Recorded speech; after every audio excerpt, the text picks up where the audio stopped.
एक किसान अपने खेत में गेहूं बो रहा था। प्रभात का समय था। इलाके के नवाब टहलते हुए वहां से गुजरे। किसान को कड़ी मेहनत करते देख नवाब ने सोचा कि उसे उसका हालचाल पूछना चाहिए।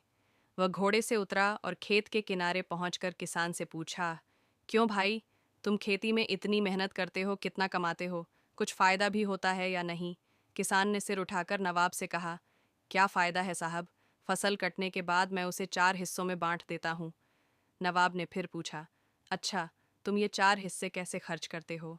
किसान ने जवाब दिया, एक हिस्सा सरकार को कर के रूप में जाता है, जारी। दूसरा हिस्सा कर्ज चुकाने में इस्तेमाल किया जाता है। मैं तीसरा हिस्सा उधार देता हूँ और बचा हुआ चौथा हिस्सा यूं ही उड़ा देता हूँ। किसान की ये अजीब बातें सुनकर नवाब को बड़ा आश्चर्य हुआ।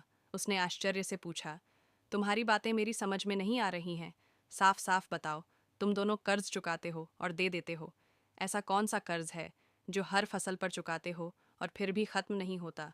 और कौन है जिसे तुम हमेशा कर्ज देते हो और फिर एक चौथाई पैसा ऐसे ही उड़ा देते हो? किसान ने जवाब दिया, साहब, सच तो यह है कि मेरे पिता ने एक साहूकार से पैसे उधार लिए थे। मेरे पिता की मृत्यु के बाद मैं उस पर ब्याज चुकाता हूँ। एक हिस्सा कर के रूप में चुकाया जाता है, दूसरा हिस्सा चुकाया जाता है। और तीसरा हिस्सा आप किसे उधार देते हैं? नवाब ने पूछा। किसान ने कहा, मैं इसे अपने 2 बेटों पर खर्च करता हूँ ताकि वे मेरे बुढ़ापे में मुझ पर खर्च कर सकें। नवाब ने पूछा, और तुम इस एक हिस्से को क्यों बर्बाद कर रहे हो? किसान बोला, मेरी भी एक बेटी है। तुम्हें तो मालूम ही है कि आजकल दहेज के बिना शादियां नहीं होती और दहेज एक बेकार की रस्म है।